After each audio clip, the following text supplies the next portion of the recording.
계속해서 실종선고. 이제 민법 총칙에 나오는 부분이죠. 실종선고. 자, 여러분 실종선고는 뭡니까, 여러분? 실종선고. 선고 누가 해요? 실종선고는 가정법원이 하는 거거든요.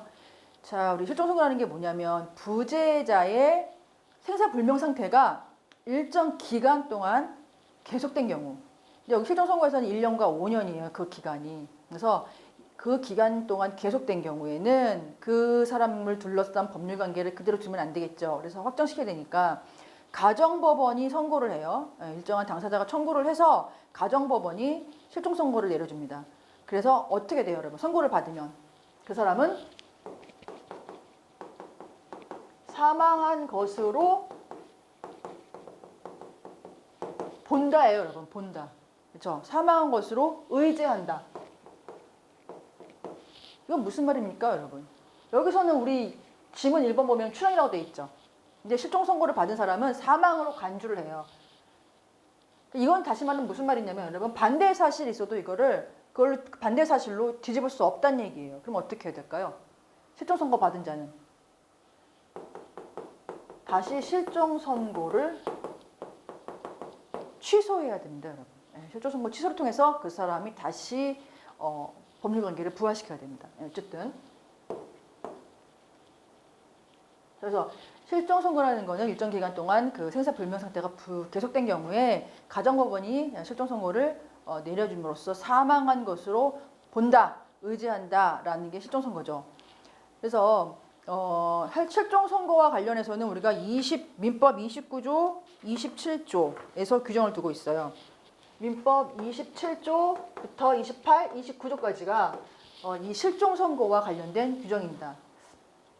그러면 옳지 않은 것을 골라라 하는 문제인데 1번 같은 경우는 2인 이상이 동일한 위난으로 사망했을 때 이거는 여러분 뭐냐면 동시사망 추정 규정이에요. 예컨대 비행기 타고 가다가 갑자기 그렇죠? 아버지하고 어머니가 한꺼번에 동일한 위난으로 사망한 경우 이럴 때 어떻게 할 거냐. 그렇죠? 그럴 때는 동시에 사망한 것으로 추정한다예요. 추정이에요, 여러분. 이거 간주한다. 만약에 지금 이렇게 나오면 틀린 거예요. 그렇죠? 이게 추정이에요. 민법 몇 조일까요? 이거는 민법 30조에서 규정을 하고 있습니다. 그래서 2인 이상이 동일한 유난으로 사망한 경우에는 동시에 사망한 것으로 추정한다. 명시적인 규정을 두고 있고요. 조문 문제예요. 그 다음에 2번 같은 경우 실종 선고의 취소가 있을 때 그렇죠. 아까 제가 뭐라고 말씀드렸냐면 실종 선고를 받았는데 이 사람이 살아서 돌아왔어요, 여러분. 그러면 실종 선고 받음으로써 사망한 것으로 의제가 되기 때문에 그걸 번복하려면 가정법원에 다시 취소 판결을 받아야 되거든요. 그래서 이렇게 취소가 있을 때 어떻게 되느냐 그러면 실종의 선고를 직접 원인으로 해서 재산을 취득한 자가 선의인 경우에는 어떻게 되냐 받은 이익에다가 이자를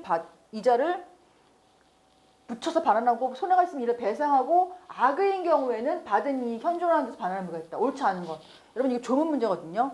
일단 13번의 조문 문제인데 13번에 틀린 것은 2번이겠네요. 바뀌었어요, 여러분. 조문을 보시면 아시겠지만 조문 몇 조냐면요. 29조입니다. 이거 29조를 보시면 반대예요. 선의인 경우에는 받은 이익이 현존하는 한도에서 반환할 의무가 있고요. 그 다음에 악의인 경우에는 받은 이익에다 이자를 붙여서 반환하고 손해가 있으면 그를 배상해라 라고 되어 있습니다. 그 다음에 3번 같은 경우는 실종자의 생존한 사실이 28조의 규정과 상이한 때에는 이런 자들의 검사 청구에 의해서 실종 선고를 취소해야 한다. 그래서 실종 선고 후 취소 전에 선의로 하는 이에는 그렇지만 영향을 미치지 않는다라는 규정이 28조에 있고요. 그 다음에 4번 전지에 임한 자, 침몰한 선박, 추락한 항공기 등에 있던 자가 이렇게 위난이 종료한 후 1년간 분명하지 아니한 때는 법원은 실종 선고를 해야 한다. 그래서 특별시정이라 가지고 여러분 1년이고 보통 실종형 같은 경우에는 우리 기간은 5년입니다. 그래서 이런 기간이 지났을 때는 실종 선고를 해야 한다라고 규정을 두고 있습니다. 그래서 옳지 않은 것은 하면은 2번이겠네요. 그렇죠? 네. 바뀌었어요. 그래서 이 지문도 여러분 상당히 중요한 지문이에요. 꼭 기억해 두시길 바라고요. 실질선거 관련해서. 네, 그다음에 14.